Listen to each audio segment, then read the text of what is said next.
here we are again. I have actually decided on what I will draw for wings, but of course that will be later.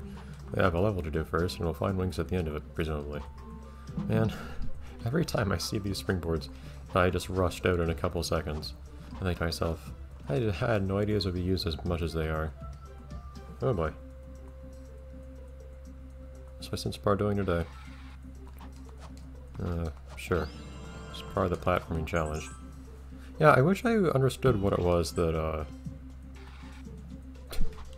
was making my sense bar do that. I wish I could just... Oh, this song's going a little peculiar. It's just this one percussion instrument that just has its own... a totally different idea of what the song should be than the rest of the song does. Like, it's a very whimsical strings and all that other stuff, and there's this one... and there's just this one... drum that's going like, no, we gotta go crazy here. But, I wish I could just have some utility for the Wii that would just tell me what my Wii Remote is seeing when I point it at the sensor bar, so I could get an idea of why a particular setup I'm using right now isn't working right. Hi. I don't remember, do I have to kill you? Okay. Didn't really realize the implications of the pause screen taking so long to come up until just now.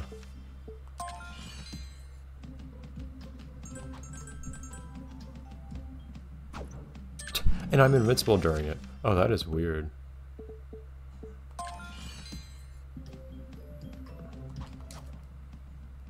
And other stuff moves around, but I'm stuck in the air. That is so strange.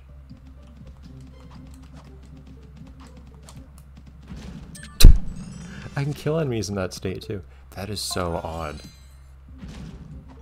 This game is so weird. It is programmed in such a strange fashion. Anyways.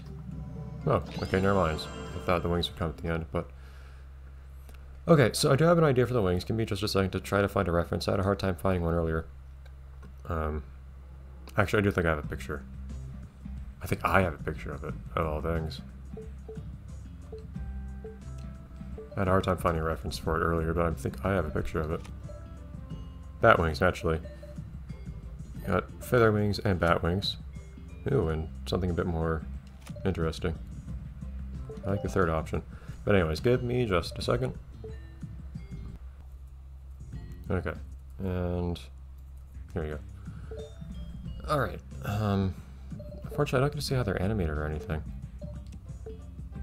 So I don't have a very clear idea of where the center line is here. Oh boy. Okay, but I do need to have a steadier hand than this. So let's try at first get what's kind of a center line going here. In fact, what I'll do, I think... Oh boy. There you go. Give me this for just a second.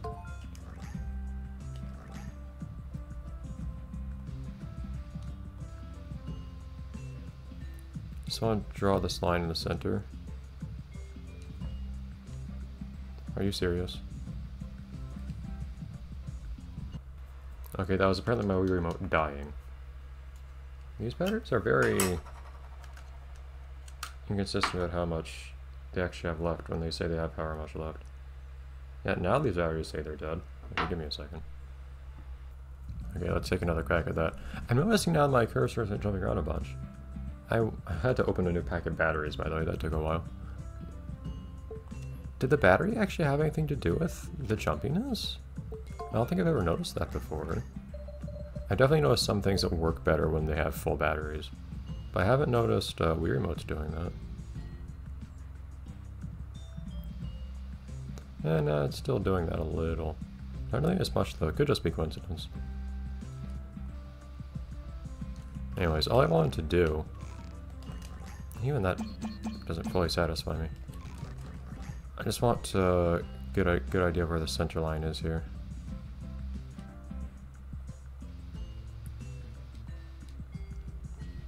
I will draw actual wings this time. I do promise. These will be pretty underwhelming, potentially. But, nothing beats simplicity, I guess. But of course, it is still a reference to something. It took me a little time to come up with this one. Just thought, what notable wings have I seen in video games? Which, normally there are not that many, I don't think, and the ones that you do see are pretty bog standard. In a certain sense, this one's bog standard too. But in my mind, it has a somewhat distinctive appearance. And it's one that I have quite a lot of memory of, because it's one that I saw quite a lot of. Because even though it was not prominent in the game it appeared in, I certainly used it a good deal. Right, let's get to that. Let me bring my little reference back up. Here we go. Oh, there we go. It'll be fun drawing this multiple times, not just once, of course.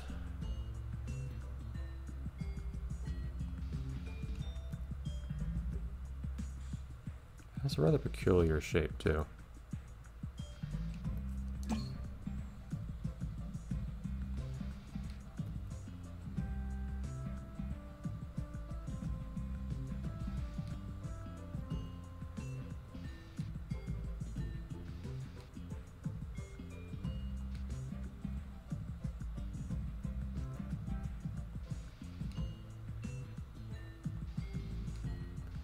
I think from here, I can't see, the picture I have, I can't see what's in this section here. I think it was just like, it just kind of continued like this a little bit, but this part's probably not visible, judging by the templates that I completely cover my work. Okay, and I guess we just do roughly the same thing on the other side, and then we can decide from there where to go. Having to try and make it symmetric myself is going to be a real joy, but that's what makes it authentic, I guess. You know, for my ramble of the day, lately I find myself oftentimes describing something as, particularly a game, as not being that good by most metrics, but still being really pleasant because it comes across as very authentic somehow. I'm not even sure what I mean by that. Like, just seems very earnest about its attempts to... The proportions are off here, aren't they? They're very off.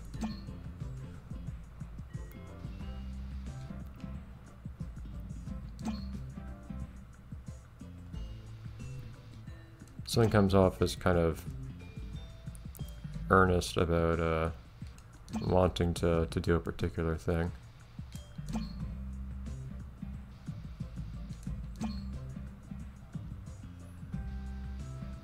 And you know that whether or not they do a good job, they are trying and so on. I'm not sure it really gives that impression. I would describe, for instance, the original Drawn to Life as kind of such a thing. And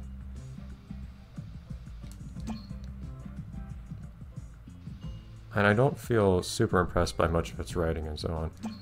Really not.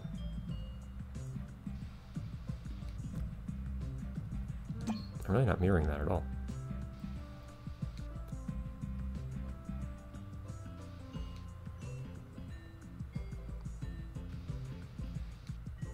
I don't feel like I'm getting anywhere close to a decent mirror on either side, but I'm at a point where I just kind of need to draw the thing.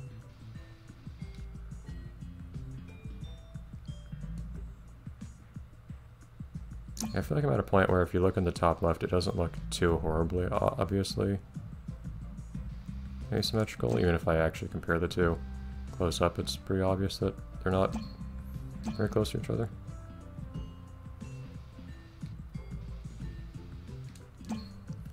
Hey.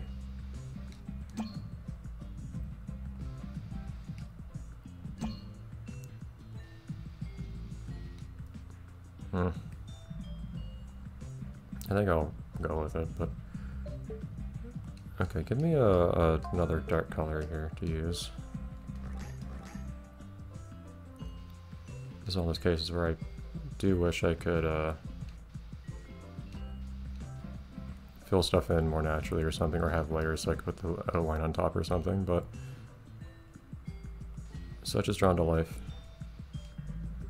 But yes, the story that game has and so on, and the characters, feels like, and maybe other little things too, like the developers grove and whatnot, makes it feel to me like the developers really do care about the thing.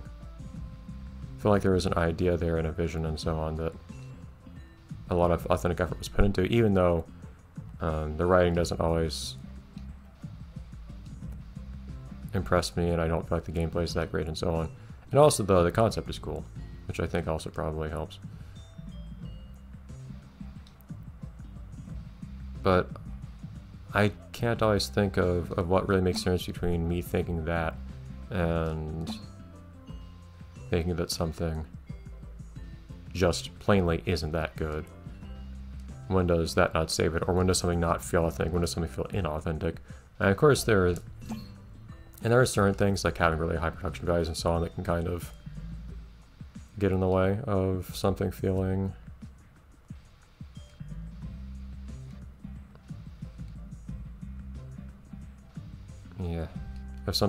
authentic, so to speak. I think probably once you get to the point where the production values are high enough to where you think to yourself, okay, they don't really have any excuse for messing stuff up. It's like, I don't think I'd describe pretty much any AAA thing as feeling authentic in that sense. Particularly to make up for something not being as good as it otherwise could be. But some indie thing or whatever, or just by a smaller studio, I think I can feel that way more easily. Because you can oftentimes feel the lack of resources a bit more. I don't know, I always have the slight suspicion in the back of my mind whenever I say that. Since I can't define very well what, or I define much pattern as to what makes something feel that way. It's really just me kind of falling back on some vague concepts to justify having a particular opinion on something, or to give myself a way of saying, well, yeah, I don't think it's very good quality-wise, but I still want to justify me liking it or whatever. Or I want to invent some other characteristic this thing has to still say that it's good in some way, even though I can't think of any other way of describing it as good. Although it's not like I use that for everything I like in general. Like, out of some of my very favorite games, I don't think I'd describe, for instance, Jet Set Radio Future as particularly authentic in some way. It doesn't feel like super soulless, but I don't think that a whole lot of personality of the sort that I think when I say authentic really comes through in that. I think more comes through in the original Jet Set Radio from the Dreamcast, although I'm more into Future myself anyways. I think Future benefited from having, for instance, well, I guess that comes back to the question of when something being awkward and so on is charming, because part of why I would say Jet Set doesn't have that feeling is it does have higher production values and so on, but it also just feels more polished in some areas like controls. I've never seen somebody say I don't think the Jet Set Future doesn't control well. It feels very good to move around in that game, whereas I think the biggest sticking point for anybody playing the original Jet Set Radio is the controls. I have seen people basically put down the game over the controls, and I agree. The game's controls are very rough. And I would say if you cannot get over the game's rough controls, yeah, you will not like the game, and that's perfectly okay. That is the game's biggest flaw, I think. Finally, we can start shading the thing, jeez. And I feel justified in spending some time on this since we're going to be spending a lot of time looking at this in the near future, so.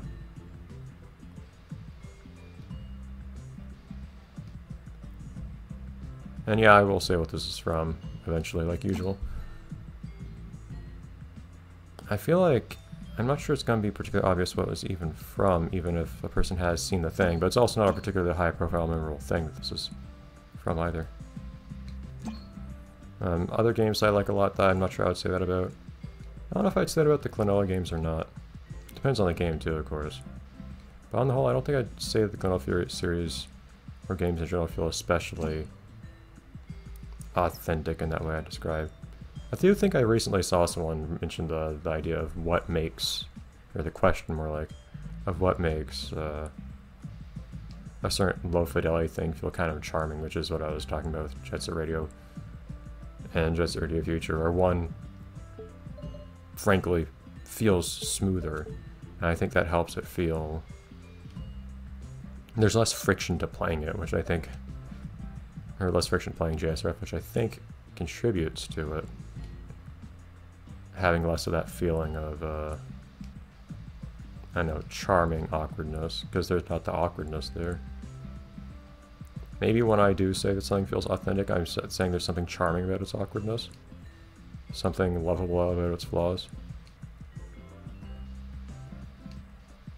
The media equivalent of the cute, socially awkward character.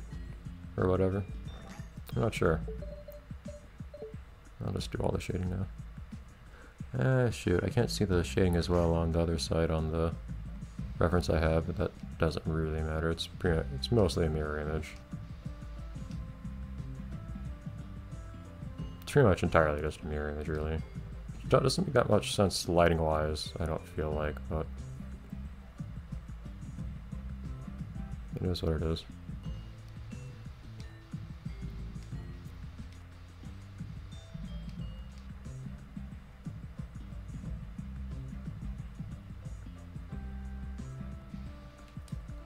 Where am I bringing my...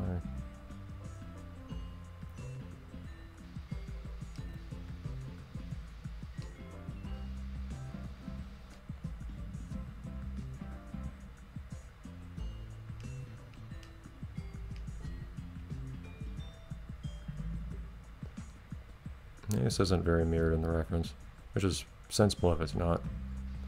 On one side here, the left side, I'm just having a really hard time even making out what the shadows are doing. I was kind of taking the approach of just not thinking about how the shadows should work and just using the picture I have as a reference and imitating that, but I'm having a hard time really feeling satisfied with that. It's kind of weird. Anyhow, lighter color. How light do I want to go? Actually, I might go slightly lighter than that.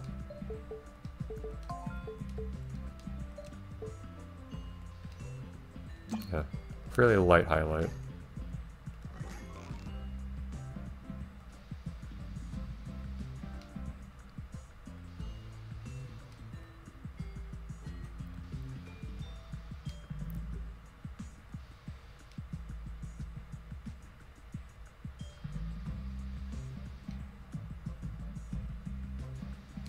Yeah. This is one of those cases where it's kind of hard to try to discuss a thing and also try to draw at the same time. Especially when I'd like to finish this up sooner rather than later this one, because this episode's been going on for a bit.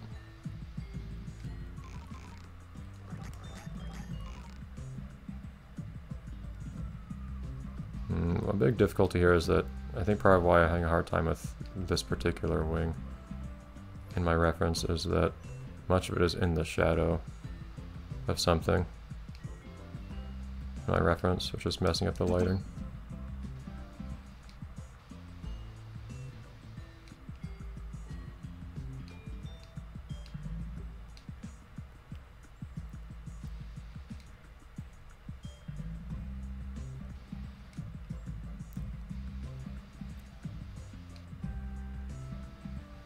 Yeah, not fantastic on the highlighting here or anything, but I'll say it's something. This is actually specifically the Batwings costume piece from Little Big Planet, which I found people used a lot, amusingly, and did kind of silly attempts at creative things with it. But anyways, I happened to play around with this a little bit back when I played Little Big Planet, and I did happen to use it a bit even when I was playing Little Big Planet too. So I happened to have a screenshot of Little Big Planet just sitting on my computer that happened to have a character with this on. So that would be why I had this. Okay, now we can just delete this line in the middle. We'll see if this looks okay on the character next time.